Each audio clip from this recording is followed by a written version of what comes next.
Welcome back to the channel, everybody. So we have some Ripple news today. We have some Bitcoin news today. We have some BRICS nations news today, IMF news, and we have some gold news. So this article begins as such. Ripple CEO issues major USDT warning. US quote, US government is going after Tether. We knew this was coming as soon as they made the statement that they believe that Ripple stablecoin was an unregistered security. That was a warning shot to all of the other stablecoins. But, you know, we'll see how all this shakes out. It says this: a stunning warning was one of the highlights of a wide-ranging conversation with Ripple CEO Garlinghouse.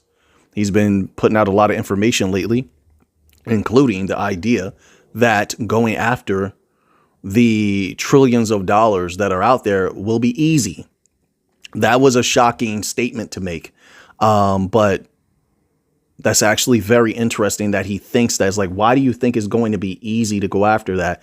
There has to be a reason why. If I'm to take it serious, I would have to think there's a reason why, and there would have to be connections, partnerships, things built that will make it very easy to move that value. So, I mean, you know, we'll see how it shakes out. You know, now, did he mean that it was going to be easy as far as Ripple and XRP going after that, or did he mean that it was going to be easy to bring into the whole of crypto? Now, that's what I believe needs clarification from my understanding. I don't know if you heard more, if you know more, then I can only speak on what I've heard. But that's interesting, you know. But anyway, it says this: during a recent conversation with Chris Vasquez, the host of the quote world-class unquote Ripple CEO, Garlinghouse issued a major warning about Tether, the largest stablecoin issuer. Quote, the U.S. government is going after Tether. That is clear to me, unquote, he stressed. Of course, it looks like they want to do some more damage to the crypto ecosystem. Tether is very, very integral to the crypto ecosystem, as you know, all tied up with Bitcoin and Ethereum and such. It says, quote, at least from what I know, quote, I view Tether as a very important part of the ecosystem, unquote, the Ripple CEO noted. He finds it hard to predict the exact impact that it will have on the ecosystem. Well, if they're going after it and you're saying here, quote, it is a very important part. If they delete that from being a very important part, it seems it would be detrimental to the ecosystem, the crypto ecosystem. I'm just using basic logic here, basic cause and effect. All right. Critical thinking. It says Tether's flagship USDT stablecoin is currently valued at $111 billion, according to CoinGecko data. All right. So now let's move on here to this Bitcoin news. I hope you're all having a good Saturday. It's been a tough Saturday for me. Bitcoin halving danger zone has 2 days left, with Bitcoin price retesting $60,000. Bitcoin has almost completed its prime Bitcoin price breakdown phase after April's halving. The latest analysis confirms. It says Bitcoin challenged $60,000 support into May 10th daily close as the classic post-halving quote danger zone unquote spooked bulls. Data from Cointelegraph Markets Pro and TradingView showed intraday Bitcoin price lows of $60,190 on Bitstamp. A sudden drop foiled attempts to hold levels around $63,000, with explanations mixed as to the impetus behind it. Quote, monthly open has swept again, as well monthly buyers taken out. If bulls want higher and want to break this downtrend, it's here, in my opinion, unquote, popular trader Screw wrote in part of his latest market coverage on X. It says, quote, specifically key area for bulls to do something is 60.8K to 61K, also happens to be range low, unquote. Then it says here, commenting on the events, trading resource material indicator suggests that large volume institutional players may be at work. I've said this from the beginning. I think there's a lot. Listen, once you let the institutions take over Bitcoin, they're going to control it. Everything that they get involved in with heavily, they control it. Absolutely. If they want it to go up, it'll go up. When they want it to go down, it will go down. But here's the thing. When it goes down and they want it to stay there, they'll make it stay there. So no doubt about it, I firmly believe that that's what's going on. They don't want anything happening unless they're ready to play, and they're not going to give up their traditions for it. Not for you, not for anybody. So this is why I was telling crypto to stick together. But they didn't. So someone else creeped in your house and now they're eating your lunch. That's how it goes. It is what it is. Take it how you want. Just my humble opinion. It says, quote, speculating that some institutional entity may not want Bitcoin to see breakout over the weekend while Bitcoin ETF market is closed. There you go. Unquote, part of an X post read. I agree with that. It says here, an accompanying chart showed order book liquidity on the largest global exchange, Binance, including a new block around $62,500, which material indicators predicted could be lifted after the weekly close. Quote, I won't be the least bit surprised if this sell wall moves lower to push the price down. I also won't be surprised if we see a roof pull after the W candle closes on Sunday, unquote, the post continued.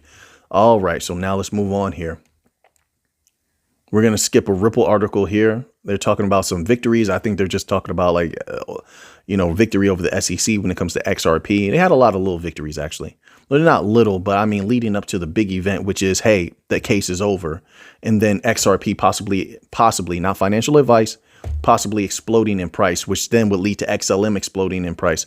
I also believe that they will open the gateway to everyone being able to, not everyone, the utility coins, the bank coins, being able to finally serve their purpose, truly serve their purpose. But anyway, we have some BRICS nations news here. We'll see if they're pump faking again, if they're bluffing again. Hopefully not. We'll see. This article is titled BRICS to announce new currency at October summit ? All right. It says the BRICS bloc is set to meet for its annual summit this October in Russia. There, the topic of a new BRICS currency will be up for discussion. Amid the alliance's de-dollarization efforts, the group is reportedly turning to blockchain technology for its brand new payment system. The competing currency built on digital assets may even be announced in October at the upcoming summit. Yes, but what's making you say that? You're not giving me a quote. You're not telling me. Did I read something wrong? Yeah, I didn't miss anything. It's not did someone tell you something? Why do you believe that? It says the highlight of last summer's BRICS summit was the expansion of the bloc, with BRICS inviting multiple nations to join its ranks that we know. And now it's being reported that they have over 40 nations that have applied to join BRICS. But once again, we have to see it happen. We haven't seen enough. We've seen some things. We haven't seen enough. There's just been a lot of talk for a while now. So I need to see something before I take this seriously. Now, once again, all they're going to do, in my humble opinion, is establish their position. And sure, it could be very, very good for a lot of different DLT technologies that become involved with this. Sure, they can move a lot of value, and not just working with BRICS exclusively. No, I wouldn't say that. But I think they're going to connect BRICS to the West. Like the West needs the East and the East needs the West. And that's where I think a lot of big value is going to come in. That's why I watch this. Now, as far as its impact on the dollar, once again, I like to iterate. I don't think anything has a bigger impact on the dollar than the United States itself. I mean, as far as negative impact on the dollar, what they're doing to the dollar is absolutely disgusting. And it makes sense why when you say that, right? Now keep this in mind here, because some people say, that's just your opinion. That's just what you're saying. Sure, it's my opinion. But when you have other allies like France saying, hey, we may need to step back from the dollar, there's a reason why France said that out loud. You think they're the only country that thinks that they need to step back from the dollar? The world needs to, de-dollarize pretty much. No, they're just the ones who said it out loud. And that was said last year, right? So yes, but the West needs the East needs the West. And that's where you get that big value movement, because they still need to transact. They benefit each other. But I'm not sure how much impact they will have. I think their de-dollarization efforts could have some impact. But like I said, the biggest negative impact is coming from the United States itself, with how it wields the dollar as a weapon.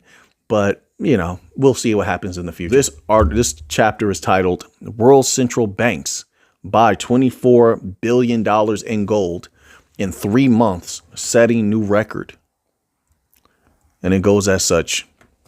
Central banks are in the midst of a gold buying spree, according to new numbers from the World Gold Council. The organization says central banks added $24 billion of gold weighing 290 tons to their coffers in the first quarter of the year. They're buying up all the gold, and the regular people are just holding on to that fiat currency, right? That dying fiat currency. But the bank's buying all the gold. I wonder why. I wonder what's going to happen to fiat currency that the banks are still, I told you they were, still buying all that gold. It says that's the strongest level of net demand for any quarter on record, using data that dates back to the year 2000. The WGC says China, Turkey, India, Kazakhstan are driving much of the demand for the precious metal.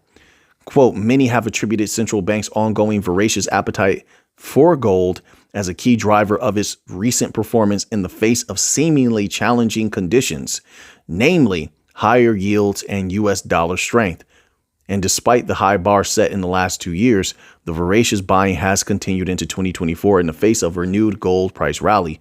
Not only is the long-standing trend in central bank gold buying firmly intact, it also continues to be dominated by banks from emerging markets.